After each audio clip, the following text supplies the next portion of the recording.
Bonsoir à toutes et à tous et bienvenue à cette nouvelle édition de Direct.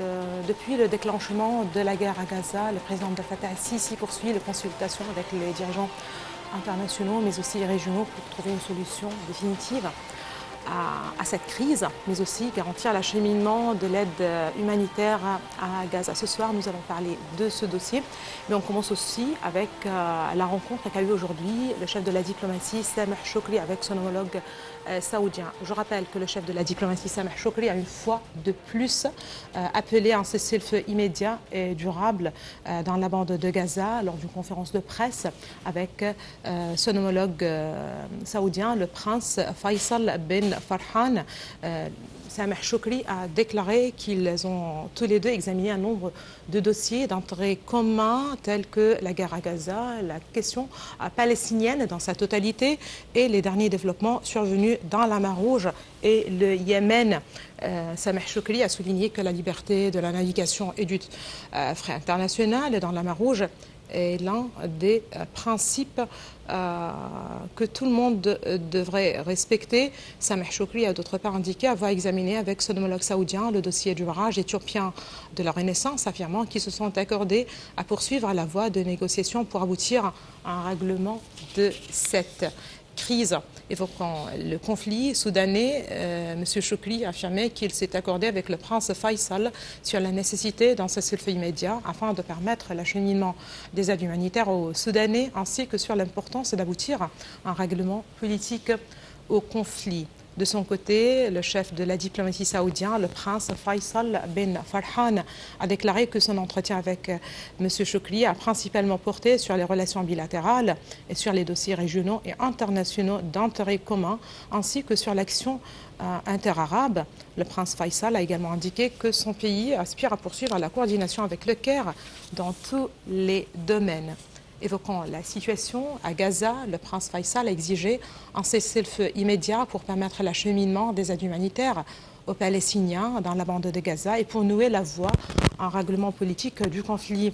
Il a ajouté que la seule action internationale capable de résoudre ce conflit est le plein respect du droit international.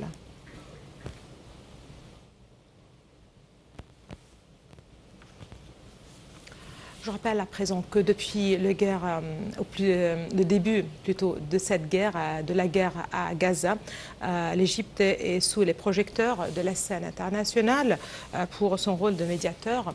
Le pays, justement, qui partage ses frontières avec Gaza et Israël, doit notamment coordonner l'entrée des aides humanitaires et faire sortir les étrangers. Plus important encore, il faut le rappeler, trouver un accord pour un cessez-le-feu immédiat et complet. Depuis le déclenchement justement de cette guerre, le président Abdel Fattah el-Sisi poursuit ses consultations avec les dirigeants internationaux et régionaux. Vendredi, le président Sisi s'est entretenu au téléphone avec le président américain Joe Biden et la première ministre italienne au sujet de l'embrasement justement de la situation à Gaza en proie à une guerre très sévère depuis le 7 octobre. Voici les détails. Le président Abdel Fattah el-Sisi et son homologue américain Joe Biden se sont entretenus par téléphone vendredi 26 janvier au soir et ont réitéré leur refus à toute tentative de déportation des Palestiniens ainsi que leur soutien à la solution à deux États en tant que pilier de stabilité au Proche-Orient, a apporté le porte-parole de la présidence. Les deux présidents ont examiné la situation au Proche-Orient, notamment la guerre dans la bande de Gaza, les efforts en cours pour assurer un cessez-le-feu afin de protéger les civils, les échanges des prisonniers et l'acheminement des aides humanitaires. Selon le porte-parole, le président el-Sisi a évoqué les efforts égyptiens pour assurer le cessez-le-feu et pour faire acheminer les aides humanitaires tout en confirmant la nécessité que la communauté internationale assume ses responsabilités à cet égard. De son côté, le président américain a salué le rôle de l'Égypte et ses efforts déployés pour la stabilité dans la région, confirmant ainsi le soutien des États-Unis aux efforts de l'Égypte pour acheminer les aides humanitaires à la bande de Gaza. Cet appel intervient suite à la décision vendredi de la Cour internationale de justice enjoignant Israël à prévenir tout éventuel acte de génocide dans la bande de Gaza. Le président Abdel Fattah al-Sisi s'est entretenu également au téléphone vendredi avec la première ministre italienne Giorgia Meloni au sujet de la guerre qui s'embrase à Gaza. Le président el-Sisi a passé en revue les efforts égyptiens pour instaurer un cessez-le-feu dans l'enclave palestinienne et acheminer l'aide humanitaire aux Palestiniens. Le président el-Sisi a affirmé qu'il était indispensable que la communauté internationale s'acquitte de ses responsabilités à cet égard, conformément aux résolutions de la légitimité internationale y afférente.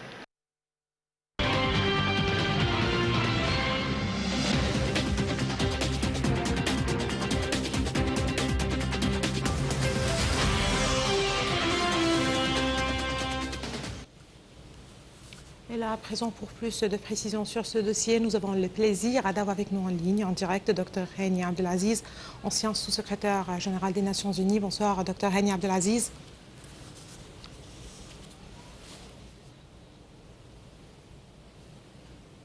Dr Hani Abdelaziz. Oui, je vous entends, madame. Je vous entends. Ravi de vous avoir parmi nous en ligne, en direct, pour parler justement de cette question.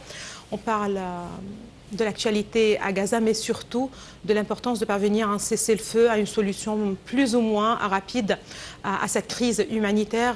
Vendredi dernier, c'est le chef de l'État, le président Abdel Fattah al-Sisi, qui a eu des consultations avec son homologue américain, Joe Biden. Ils ont certainement parlé de la situation à Gaza, de l'importance d'acheminer les aides humanitaires d'une façon beaucoup plus fluide, justement, aux habitants de Gaza, l'échange des prisonniers. On est où par rapport à ces consultations? Aujourd'hui aussi, il y avait le chef de la diplomatie, Sameh Shoukry, qui s'entretenait avec son homologue saoudien, toujours sur la situation à Gaza. À quel point cette concertation puisse-t-elle justement aboutir, si vous le voulez? Bien, je vous remercie. Tout d'abord, laissez-moi dire que le président Biden l'a reconnu depuis sa jeunesse et depuis qu'il était sénateur, qu'il était sioniste.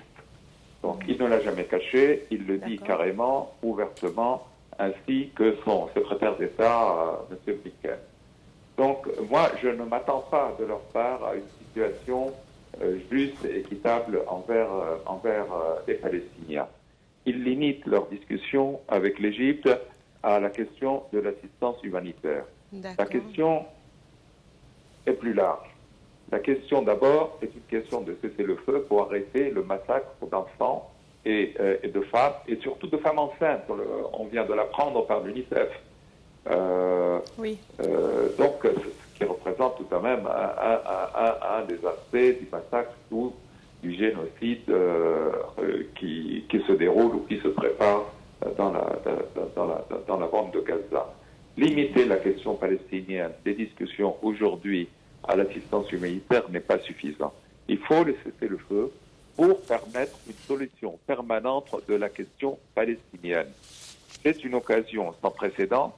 Si elle n'est pas saisie, nous allons nous perdre dans les méandres des négociations sans fin, comme celles d'Oslo, qui ont abouti à certains résultats dont aucun n'a été mis en œuvre par les Israéliens. Donc il ne faut pas, je dirais, noyauter la question des droits légitimes du peuple palestinien à un État libre et indépendant dans des questions pas secondaires. Non, elles ne sont pas secondaires. Le cessez-le-feu n'est pas secondaire et l'assistance humanitaire n'est pas secondaire. Mais tout de même, si l'occasion n'est pas saisie, nous allons, comme je l'ai dit, retomber dans les labyrinthes, les méandres de négociations de paix qui n'aboutissent pas ou qui aboutissent à des accords écrits qui ne sont jamais respectés ni mis en œuvre. Voilà ma solution. Peut-être la diplomatie égyptienne et son Excellence le Président de la République a une autre approche qui serait celle des petits pas ou des pas en avant, un pas, un, deux, etc. pour aboutir à cette question. Mais je ne fais plus du tout confiance à la position israélienne, ni celle de l'Occident en général, en particulier les États-Unis, la Grande-Bretagne, la France, l'Allemagne et peut-être d'autres pays, l'Autriche par exemple, pour arriver à une solution durable et juste de la question du Moyen-Orient dans l'intérêt de tout le monde, dans l'intérêt d'Israël et dans l'intérêt de la Palestine et des Palestiniens. Voilà, ça c'est un mot-clé en fait, Dr Hani Abdelaziz, l'intérêt de tout le monde, voilà, de tous les pays concernés, de la région, du Moyen-Orient dans sa totalité aujourd'hui. Et j'aimerais bien aussi revenir à un petit détail au début de votre intervention. Vous avez rappelé, vous avez parlé de Joe Biden, de son secrétaire d'État, Blinken.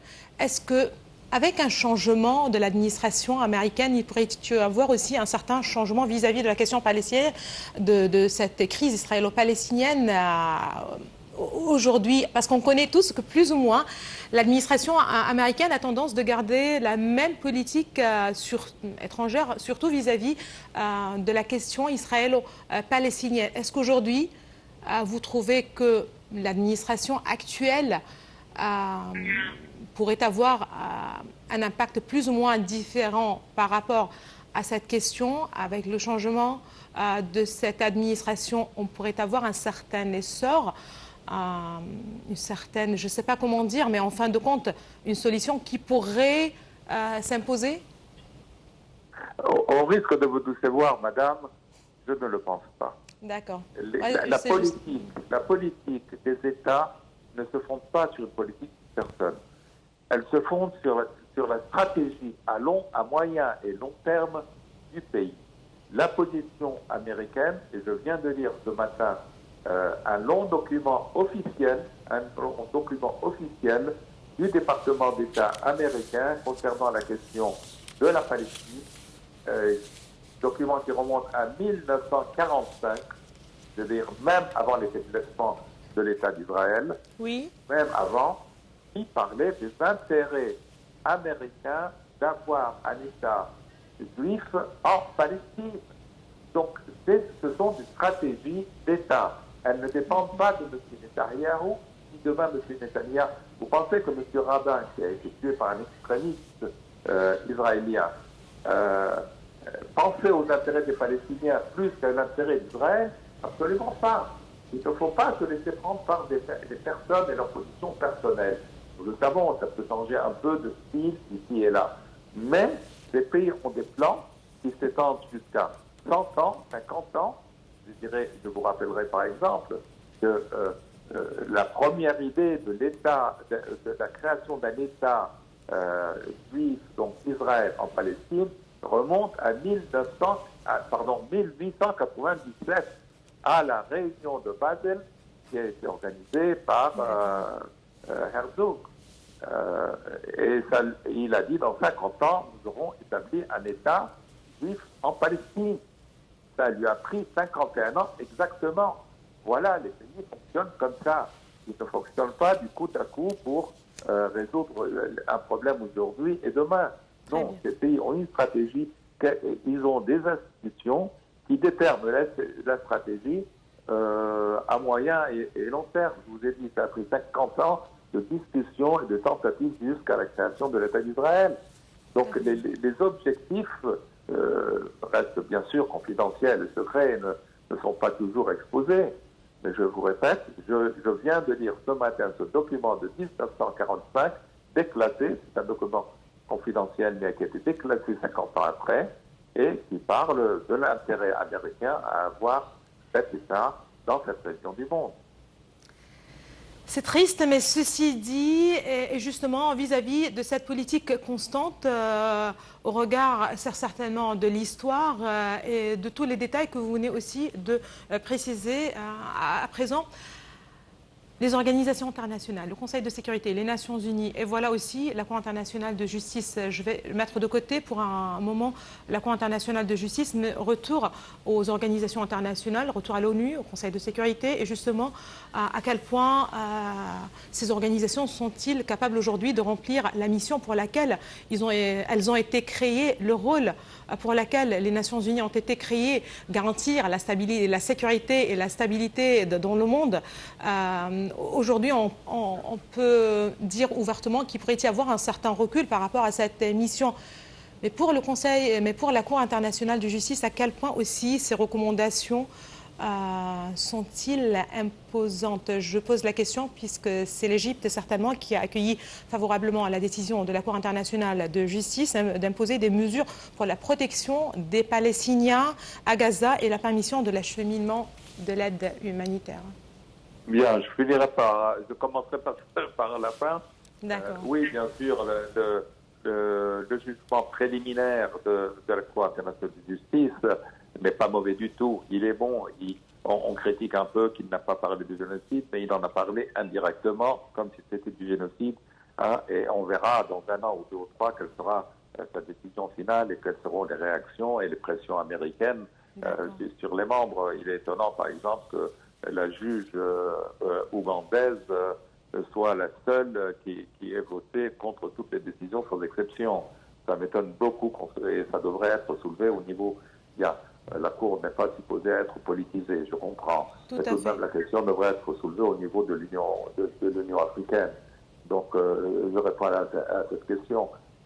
Quel suivi, apparemment, l'Algérie a soumis une demande pour une réunion du Conseil de sécurité mercredi pour examiner les rapports. Bien, on sait ce que le Conseil de sécurité va dire, tout le monde va parler, c'est formidable.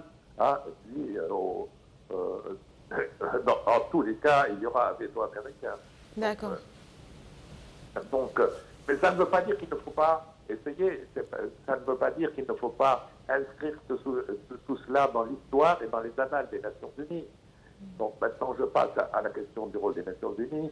Étant un ancien onusien, il est difficile de critiquer l'organisation pour laquelle j'ai travaillé 30-31 ans. C'est très difficile pour moi. Mais je dois reconnaître tout de même qu'il y a un déclin notoire, un déclin visible du rôle des Nations Unies. Quand je parle du rôle des Nations Unies, je parle du rôle de l'organisation et pas du secrétariat général. Tout à fait. Le secrétaire général qui a fait un travail tout à fait acceptable. La question, c'est qu'il y a un déclin du rôle du Conseil de sécurité des Nations Unies, donc en général, dans son rôle principal, celui de maintien de la paix et de la sécurité internationale et régionale. Et ceci remonte à loin. Ceci remonte à la guerre de Corée, où les États-Unis sont intervenus par des manœuvres politiciennes pour obtenir une décision du Conseil de sécurité. Mais nous savons que la guerre de Gaza, de l'Irak, par exemple, allô? Oui, je vous entends. La guerre contre l'Irak a été prise par les États-Unis sans décision du Conseil de sécurité, en ignorant les 14 voix qui étaient contre cette guerre, y compris le vote de la France par Dominique Villepin, ministre des Affaires étrangères à l'époque, et qui a refusé l'intervention. Tout le monde a refusé l'intervention. Les Américains en ont fait absolument fi et ont procédé à une guerre qui a fini par faire mourir, d'après les statistiques, entre 2, 3 et même 4 millions d'Irakiens. Il y a d'autres exemples où les États-Unis ont agi de manière absolument unilatérale, sans Conseil de sécurité. Donc il y a un déclin définitif dans le rôle des Nations Unies, dans sa composition actuelle, ce qui exige, si l'on veut que cette organisation poursuive son rôle dans le domaine de la sécurité, et qu'il ne soit pas un rôle soumis simplement à des questions techniques comme l'environnement et autres, qui sont très importantes, je ne le nie pas, mais tout vient après la paix et la sécurité.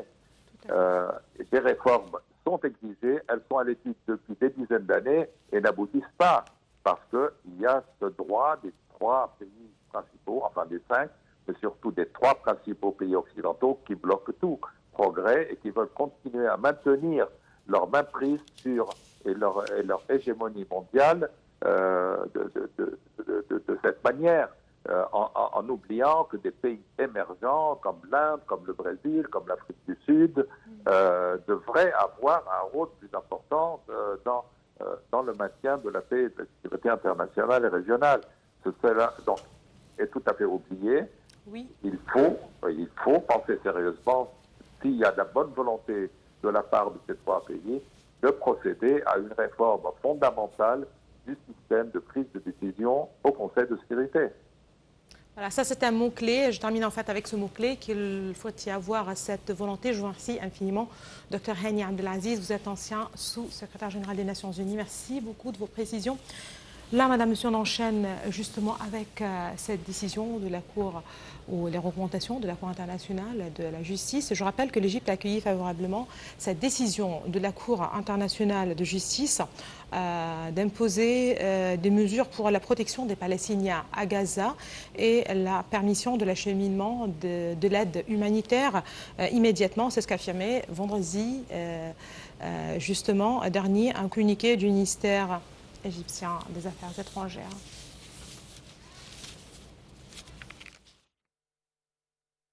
L'Égypte a salué la décision de la Cour internationale de justice d'avoir la compétence pour enquêter sur le génocide commis par Israël dans la bande de Gaza et de demander l'application d'un certain nombre de mesures provisoires immédiates visant à assurer la protection des Palestiniens, dont la plus importante est qu'Israël cesse de commettre des meurtres contre les Palestiniens et de causer des dommages physiques ou moraux à leur encontre, a affirmé vendredi 26 janvier un communiqué du ministère égyptien des Affaires étrangères. Le ministère a pourtant dit que l'Égypte s'attendait à ce que la Cour internationale de justice demande un cessez-le-feu immédiat à Gaza, comme elle l'a fait dans les affaires similaires, étant la principale garantie de la mise en œuvre des mesures d'urgence nécessaires qu'elle a approuvées pour protéger les civils palestiniens dans la bande de Gaza. Vendredi, la Cour internationale de justice a appelé Israël à prévenir tout acte de génocide et à permettre l'accès de l'aide humanitaire à Gaza. Le verdict qui a été lancé suite à une action de l'Afrique du Sud n'a toutefois pas évoqué de cessez-le-feu. À ce stade, la Cour ne s'est pas avancée sur la question de savoir si Israël commet effectivement un génocide ou non. Ce volet de l'affaire peut prendre des années. Mais elle a jugé que la situation humanitaire catastrophique dans l'enclave palestinienne risquait sérieusement de se détériorer davantage avant une décision finale et a donc émis une série de mesures d'urgence. Israël doit prendre toutes les mesures en son pouvoir pour prévenir tout acte de génocide et aucun dirigeant ne doit faire de déclaration incitant au génocide, a déclaré la juridiction. L'Égypte a exigé la mise en œuvre immédiate des mesures temporaires imposées par la Cour internationale de justice en tant que principal organe judiciaire des Nations Unies et mettre fin aux violations israéliennes qui ont coûté la vie à plus de 26 000 Palestiniens jusqu'à présent. Le ministère a réitéré son appel au Conseil de sécurité des Nations Unies et aux parties internationales influentes à assumer la responsabilité d'exiger explicitement un cessez-le-feu global et permanent.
Bon, je rappelle que c'est l'Égypte qui a salué la décision de la Cour internationale de justice d'avoir la compétence d'enquêter justement sur le génocide commis par Israël dans la bande de Gaza et de demander l'application d'un certain nombre de mesures provisoires immédiates visant surtout à assurer la protection des Palestiniens, dont la plus importante est qu'Israël cesse aussi de commettre des mesures ou des meurtres plutôt contre les Palestiniens et de causer des dommages physiques ou moraux à leur encontre selon le communiqué. Et justement, pour plus de précision, nous avons le plaisir d'avoir avec nous en ligne, en direct, Madame Falida Choubachi, écrivain et journaliste. Bonsoir Madame Falida Choubachi. Bonsoir à vous et excusez-moi mais je vous entends presque pas. Alors est-ce que vous parlez de quoi, de nos lois? En fait, non. On parle de la décision de la Cour internationale de justice. Permettez-moi tout d'abord de dire qu'on est ravis de vous avoir parmi nous en ligne, en direct. Je vais essayer de parler un peu plus fort. Je suis ravi d'être avec vous. Merci beaucoup à vous. Justement, on parle de la décision de la Cour internationale de justice, mais aussi du communiqué du ministère des Affaires étrangères qui a salué justement la décision de la Cour internationale de justice. Et on aimerait bien voir au-delà justement aussi de ce communiqué du ministère international de la justice, du ministère égyptien des Affaires étrangères, et surtout de la décision de la Cour internationale de justice. À quel point vous voyez, Falida Choubachi, que cette décision pourrait-elle aboutir, peut-être qu'on pourrait bien voir un certain changement sur le terrain, surtout du côté israélien? Est-ce que le statu quo va rester ou il pourrait y avoir une certaine, je sais pas, un certain espoir, si vous le voulez? Oui, justement. Nous espérons tous, parce que depuis maintenant, c'est le 4e mois où on n'a pas arrêté, on n'a pas désespéré. Malgré que ce qu'Israël commet, les atrocités commises contre les civils palestiniens à Gaza, vraiment mène au désespoir. Parce que ce n'est pas possible, il n'y a pas un État dans l'histoire du monde qui a défié tellement la planète. Parce que presque, il n'y a que les Américains et 2 ou 3 pays avec les États-Unis, malheureusement, qui ont toujours pris position contre nous et contre les Palestiniens. Mais je crois que l'Égypte a joué un rôle majeur dans cette phase-là, à cette étape-là de l'histoire, et qui va être éternelle, et elle va être vraiment saluée jusqu'à la fin du monde. Parce que le fait de refuser l'exode massif des Palestiniens a mis la cause palestinienne sur les tables de négociation partout. Et là maintenant, évidemment que la Cour internationale a été vraiment, on peut dire, on peut la remercier, mais c'est pas à mon avis. C'est pas assez. Excusez-moi, mais moi je crois qu'il fallait une décision d'un cessez-le-feu. Et probablement ils ont pensé que si on décide de cesser le feu, les États-Unis vont faire un veto, c'est-à-dire qu'ils vont contrarier la décision. Mais le problème, c'est que pour la première fois, Israël a été vraiment, on a retiré le masque qu'elle a toujours mis, comme quoi c'est un État, comment dire... État de droit et de protecteur justement de, voilà. De la paix. Tous les Arabes sont contre. Au contraire, c'est ce pays-là, cet État-là qui est contre toute la nation arabe. Parce que jusqu'à maintenant, nous voyons les Hacham là-bas qui sont en train de dire des bêtises. Que ça, c'est leur terre jusqu'au Nil. C'est quoi ça? Tous ils ont vu ça. Et pourquoi nous devons nous les croire? Et en quel honneur? Nous, comme je le dis 1000 fois, nos ancêtres étaient des Juifs aussi qui se sont convertis. Et il y a des Juifs qui ne sont pas du tout palestiniens, comme il y a des chrétiens, par exemple, dans tous les pays du monde, dans chaque pays, sans avoir la nationalité des pays. C'est-à-dire, il y a des chrétiens en France, ils sont des Français. Il y a des Juifs en France, ils sont des Français. Des musulmans en France, ils sont des Français. C'est-à-dire, la nation, ce n'est pas la religion. Alors, eux, maintenant, ils veulent nous traîner dans une bêtise vraiment sans limite, comme quoi c'est leur terre promise. Non, c'est notre terre promise et on la gardera et on la défendra jusqu'au dernier souffle. Très bien. Vous avez précisé que vous vous attendiez peut-être à une demande de cessez-le-feu de la part d'Israël, justement, que la Cour internationale de justice puisse justement faire sortir une décision pareille. C'est aussi le ministère des Affaires étrangères qui a précisé justement, ou qui était d'accord sur ce point, qui a précisé aussi qu'il s'attendait à ce que la CIJ demande un cessez-le-feu immédiat à Gaza, comme elle l'a fait dans des affaires similaires, étant le principal garantie de la mise en œuvre de mesures d'urgence nécessaires qu'elle a approuvées pour protéger les civils palestiniens dans la bande de Gaza. Vous avez précisé que peut-être pour éviter un certain veto américain. Aujourd'hui, est-ce que vous pensez que sans un cessez-le-feu, je ne vais jamais peut-être dire obligatoire, mais sans une recommandation, sans une décision plus ou moins contraignante d'un cessez-le-feu, est-ce qu'il pourrait y avoir, place justement pour un cessez-le-feu dans l'avenir proche, disons, dans les semaines, dans les jours à venir, surtout que voilà, peut-être les consultations se poursuivent, les négociations sur l'échange de prisonniers se poursuivent, mais en fin de compte, sans issue. Bien sûr, tout le monde maintenant met ses forces par tous les moyens et par tous les arguments de conviction de montrer que le mensonge israélien qui prétend, et d'ailleurs maintenant c'est fini, ils ont découvert, ils se sont démasqués, ils disent non, nous, c'est notre terre, nous voulons chasser les Arabes. Alors au début, elle a prétendu que c'était à cause d'un acte terroriste. Et il faut dire aussi que même la résistance contre les occupants, c'est partout dans le monde, sauf s'ils sont juifs ou s'ils sont israéliens, entre parenthèses. On ne peut pas, il faut fermer la gueule. Non, ça ne peut pas continuer comme ça. C'est-à-dire, ça ne peut pas continuer cette atrocité-là que nous voyons tous les jours, et les enfants déchirés, les mères, les vieillards qui n'arrivent pas à... C'est incroyable, c'est incroyable. C'est un pays maintenant qui s'est fait vraiment détester par tous les Arabes et même par beaucoup de gens dans le monde entier. Il y a eu des manifestations même aux États-Unis contre le comportement d'Israël. Oui. Parce que c'est inhumain. Alors, si on a un brin d'humanité, on ne peut pas accepter ce qu'Israël fait. Très bien, j'aimerais aussi, puisqu'on parle dans ce contexte, revenir justement au Conseil de la Ligue arabe qui a tenu aujourd'hui une réunion extraordinaire au niveau des représentants pour annoncer une position arabe unie face à la décision de la Cour internationale de justice, même si on souhaite justement un peu plus, mais déjà la décision de la Cour internationale de justice n'étant pas respectée, justement c'est le Conseil de la Ligue arabe qui demande justement une position arabe unie, ou qui annonce plutôt une position arabe unie face à cette décision. Lors de la réunion, c'est l'ambassadeur justement palestinien, le délégué palestinien permanent auprès de la Ligue arabe, qui a déclaré que cette décision de la Cour internationale de justice contre Israël est considérée comme un événement exceptionnel, susceptible de récupérer la loi internationale et de sauver la justice internationale et ses activités. Aujourd'hui, est-ce que c'est possible que justement la Ligue arabe,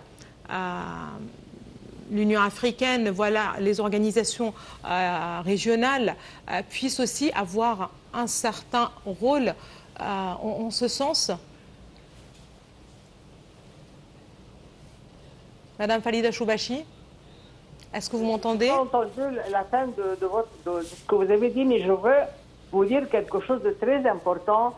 C'est si les Arabes sont unis dans cette affaire-là, il y a maintenant des pays arabes qui négocient avec Israël pour des échanges de relations. Il faut que tous les Arabes soient une seule main contre ceux qui agressent nos droits, ceux qui nous, ceux qui méprisent nos vies.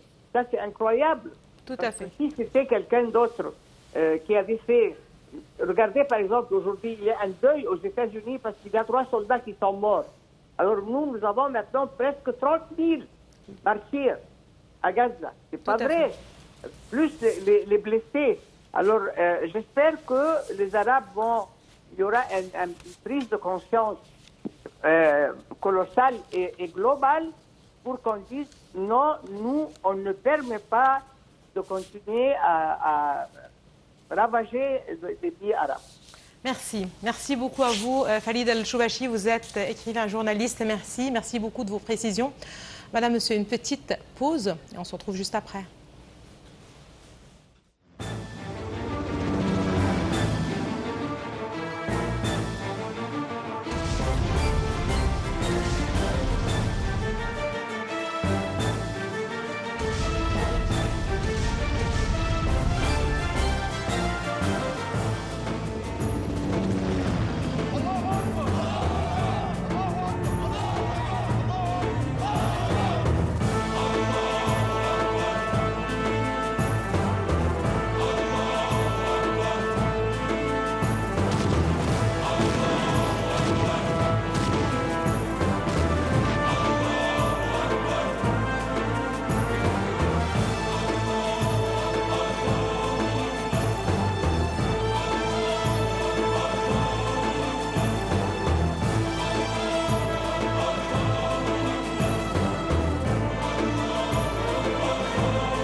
أنا لما باجي أتكلم وأعلق ببقى الهدف إن أنا أشاور للناس وللإعلام على القضايا اللي إن هم ينتبهوا ويتكلموا معانا فيها.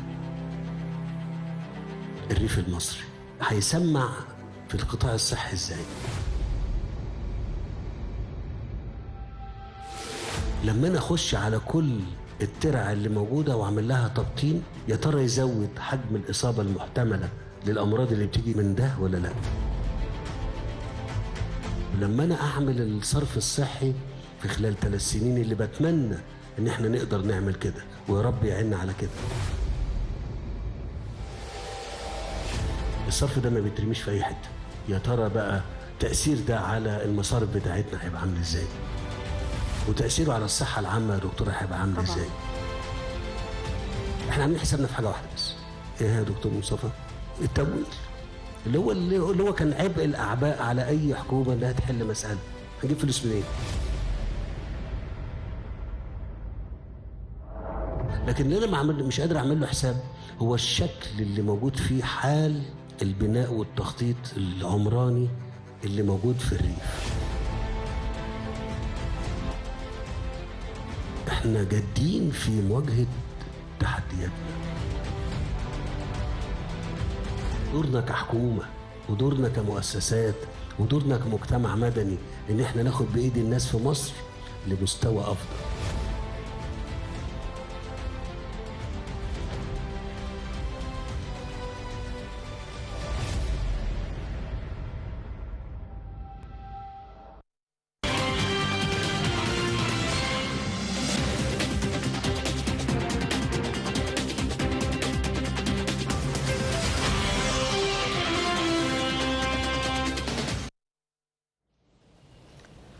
Voilà. À présent, on passe aux exercices militaires plus ou moins continus entre l'Égypte et ses partenaires régionaux ou internationaux.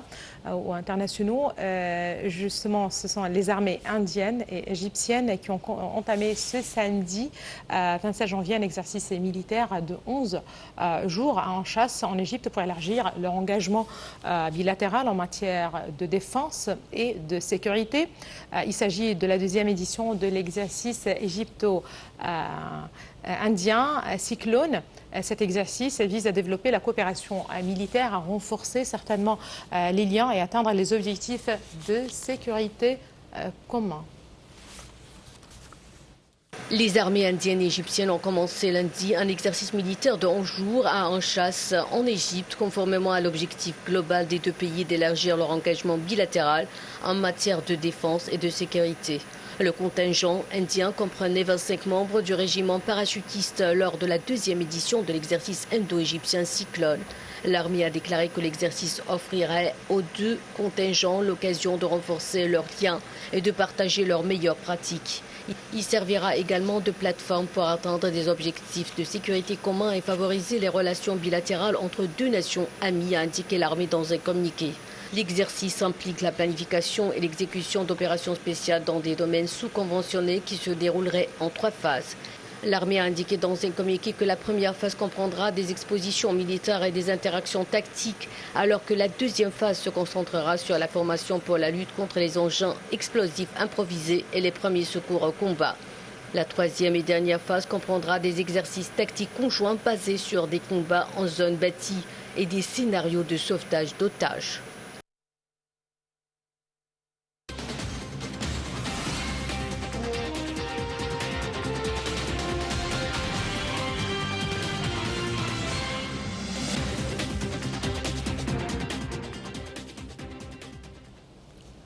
Voilà, encore une fois, des exercices qui insistent sur les relations bilatérales très particulières entre l'Égypte et l'Inde. Et ceci rentre, comme on vient de le dire, dans le cadre des exercices menés par l'armée égyptienne avec ses différents partenaires, que ce soit certainement régionaux ou internationaux. Et justement, pour plus de précision, nous avons le plaisir d'avoir avec nous en ligne, en direct, M. Youssef Abdelkader, qui est journaliste. Bonsoir, Monsieur Youssef Abdelkader. Allô, bonsoir. Oui, bonsoir. Justement, tout d'abord, merci d'être parmi nous en ligne, en direct, pour parler justement de ce dossier, mais aussi des préparatifs de l'Égypte en général, de l'armée égyptienne qui est plutôt plus ou moins en état d'alerte, si vous le voulez, mais qui était toujours prête à défendre la patrie, des exercices militaires qui sont plus ou moins réguliers avec les différents partenaires arabes, régionaux ou internationaux. À quel point c'est important, selon vous, justement, de maintenir ce rythme d'exercice, d'être prêt, surtout à un moment où la région connaît pas mal de défis, si vous le voulez? En fait, avec tout ce qui se passe maintenant dans les régions, l'Égypte montre comment il est un partenaire très important pour tous les, on va dire, tous les partenaires régionaux ou internationaux. C'est tout à fait normal que l'Égypte garde toujours sa place et l'Égypte c'est un joueur principal dans toutes les sécurités, soit nationales ou internationales, parce que si on voit maintenant dernièrement comment l'Europe était toujours il cherchait des partenariats avec l'Égypte. On a vu comment le président Biden il est toujours intéressant par l'Égypte pour trouver des solutions pour les crises au Gaza. C'est tout à fait normal que les pays asiatiques, l'Inde c'est un grand partenaire de l'Égypte. Ça fait début des visites de notre président Sisi en Inde, il y a beaucoup de relations qui s'agrandir, s'élargir dans tous les domaines différents. Et maintenant, on voit avec tout ce qui se passe dernièrement dans les régions, c'est tout à fait normal que l'armée égyptienne doit traîner, il est prêt toujours, bien sûr, l'armée égyptienne, mais quand même, il doit prendre des stages dans les combats, dans les différentes choses qui s'intéressent par l'Inde aussi, pour toutes les sécurités régionales et internationales. Et ça montre les forces de notre relation indo-égyptienne. Très bien. Ces exercices menés par les deux armées égyptiennes et indiennes ne font pas exception. C'est-à-dire que ça rentre déjà dans le cadre d'une coopération plus ou moins étroite entre l'Égypte et l'Inde dans pas mal de dossiers. Une coopération aussi dans le domaine économique, c'est-à-dire certainement il pourrait y avoir pas mal de dossiers d'intérêt commun et d'intérêt. d'intérêt aussi commun, pas seulement les dossiers. Aujourd'hui, à quel point c'est important de diversifier, je ne vais pas dire ses partenaires, mais justement de diversifier l'approche, c'est-à-dire avoir des relations qui couvrent le domaine militaire, le domaine économique, le domaine culturel, pourquoi pas. Surtout à un moment où, encore une fois, j'aimerais revenir à ce point où la région, dans sa totalité, connaît pas mal de défis, ou un moment aussi où le monde entier connaît une certaine crise économique et qui impacte les différentes parties, à un moment où il y a toujours la crise ou la question russo-ukrainienne, les défis dans la mer Rouge, mais aussi dans les relations entre le Yémen, par exemple, et l'Arabie saoudite, c'est-à-dire que c'est une région qui connaît pas mal de défis. Il faut plus ou moins être toujours prêt. Est-ce que c'est correct? Exactement. Et c'est pour ça l'Égypte cherche toujours les partenaires divers et dans tous les domaines, comme vous avez dit, économiques, des militaires, des sciences, et surtout l'Inde, c'est spécialement, et on a beaucoup de points communs entre nous. On a eu presque la même. Comment vous dites, on a eu le colonisme, il y avait, on a eu les temps qui est vraiment dur, qui vient trop difficile pour le peuple même. On a eu plusieurs révélations aussi, il était en Inde.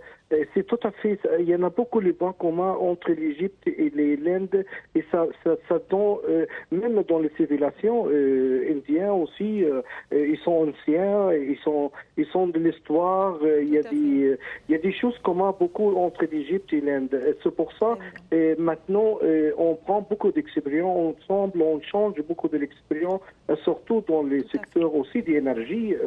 L'Inde intéresse beaucoup d'investir en Égypte dans ce domaine.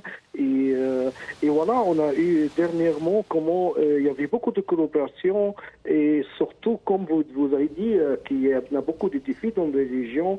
Et la guerre, ça commence partout dans les régions, et c'est pour ça l'Égypte doit rester toujours, après l'Égypte doit rester toujours force comme elle était toujours force et fort. Et c'est ça, il faut garder ça, et stabilité, de sécurité dans les régions. Et l'Égypte aussi, c'est un joueur trop principal pour tous les notre partenaires. L'Europe compte beaucoup sur l'Égypte. Notre ami américain aussi il compte beaucoup sur en Égypte pour garder des sécurités et parce que sinon on voit comment les pays du Ouest ils suivent toujours maintenant les visions d'Égypte. Tout à fait. Merci beaucoup à vous, Monsieur Youssef Abdelkader. Vous êtes journaliste. Merci beaucoup de vos précisions. Madame, Monsieur, merci à vous aussi de nous avoir suivis ce soir. Dans quelques petites minutes, ce sont les émissions en langue anglaise qui reprennent la relève. Merci et à la prochaine.